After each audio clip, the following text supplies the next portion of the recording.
Today is Saturday, June 20th, and I'm so glad you're here, Raquel, and joining us. But I'm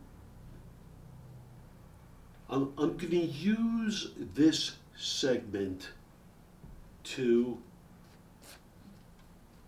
go on a little bit of a important rant.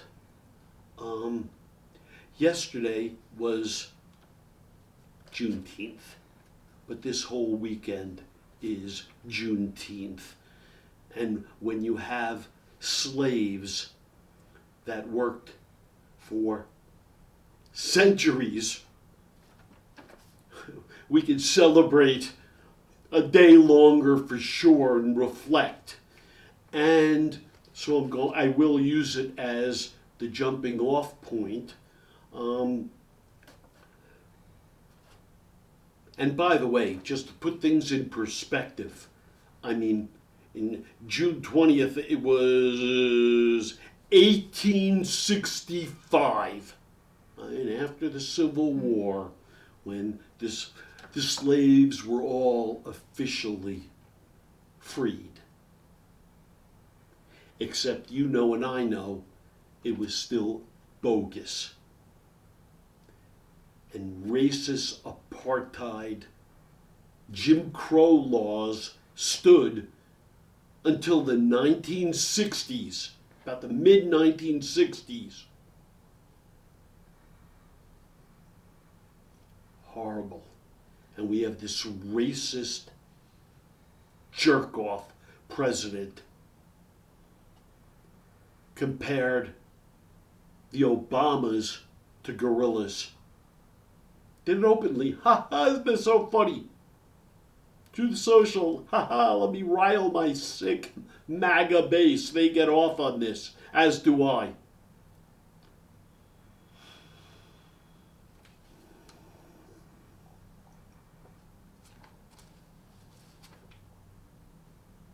So Trump had his 80th birthday. And what did he do?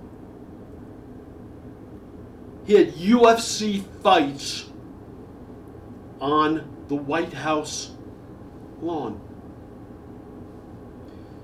He built a humongous thing, and by the way, we're paying for it. The taxpayers are paying for all of this shit. On the lawn, UFC fighters in the White House, in the Oval Office,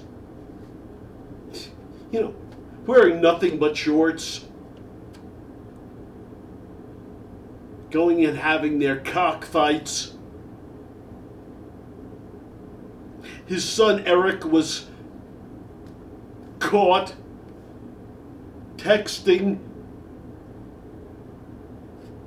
I think it was his name is Cormier, former fighter, one of the announcers, saying, "Ooh, can you tell me, is it fixed? Or are there any injuries, things you can let me know so I can bet it?" This is sickness. Don Jr. was caught taking out a little packet of cocaine and snorting it. Donald Trump fell asleep, as he did in the Knick game, as he does in all of his things. Why, I'll do in the next segment, maybe we're going to show some pictures of show and tell. Beforehand, he had motocross riders jumping up ramps and doing flips before the White House. Monster Energy drink is sponsoring the thing.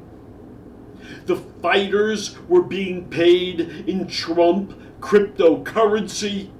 It turns out that Trump is an investor in the UFC. I mean, it doesn't end. It is a sickness. Planes, jets were flying over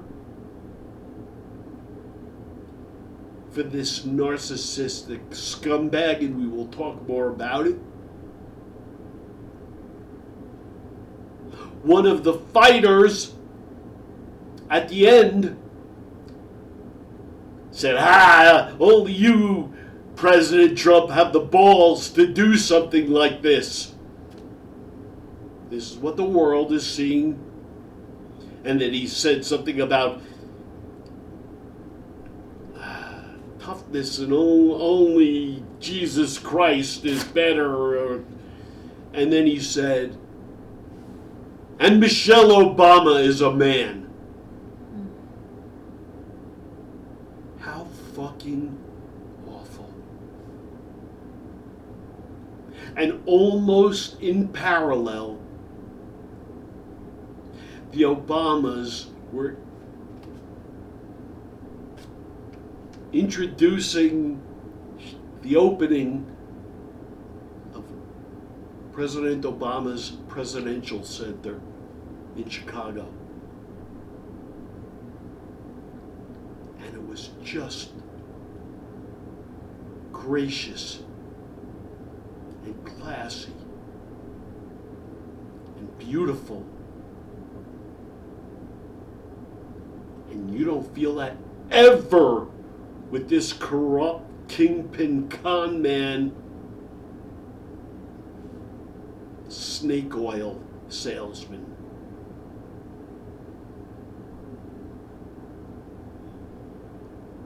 Michelle Obama's speech was just lovely. And she lauded and praised her husband and how he always kept his class, his dignity, his poise, his honor, the talent that I'll miss people, but Stevie Wonder and Eddie Vedder and Jennifer Hudson, and I mean, it was just first rate.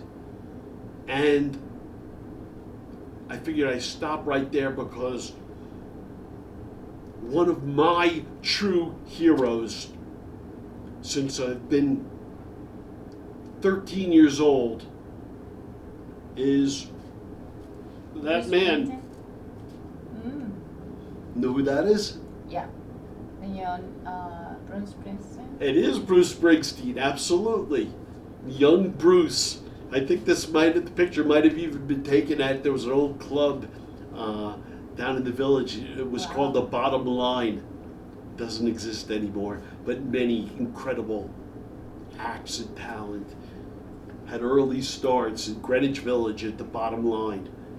And no, I did not get this, by the way, in Jamaica. I actually got this when I was going to business school and law school in Boston. I saw this at a store in Newbury Street, and I said, I have to have this.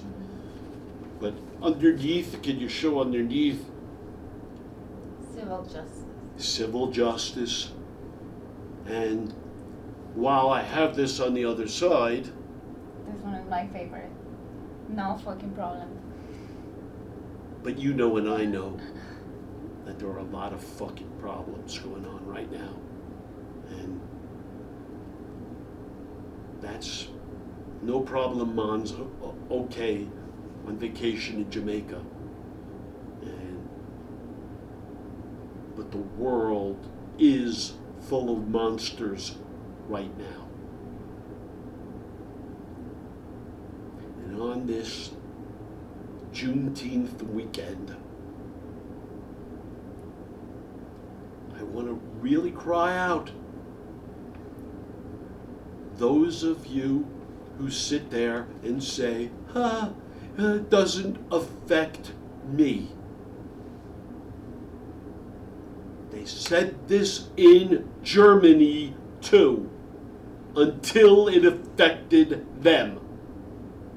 It doesn't stop. Every single day is worse. For those of you who can still sit there and say, I'm a MAGA guy. I ran into a fellow the other day. Well, be nice, but he teaches some sports. We'll leave it at that. And so kids are with him, and he used to be a MAGA nut. When I realized he was a MAGA nut, I stopped my relationship with him, but I hadn't seen him in a while. But it didn't take long before oh yeah, like you're that MAGA nut, aren't you? And it's interesting how his nuttiness has evolved, because now he says, oh, I'm a crypto investor and this is great for me. Not the country, not liberty and justice, just this is great for me. Sickness, by the way, as if people didn't do incredibly well before Donald Trump. You're all lost in space.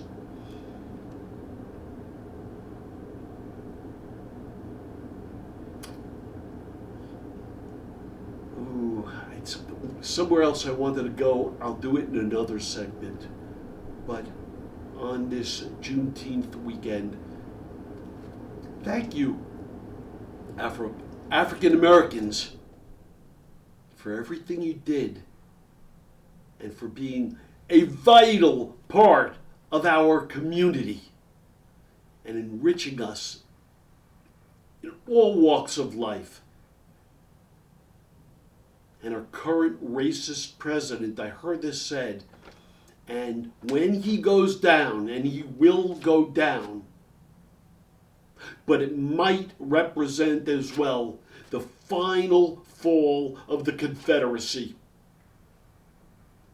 When I went to Emory University, I loved Emory.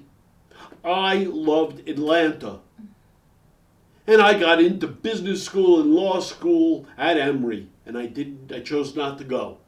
Why? Because the thing that always bothered me was you drive 15 minutes, and today it probably expanded. Today you probably drive 17 minutes. And you were in the South. Rednecks and Confederate flags and overt racism, and I despised it.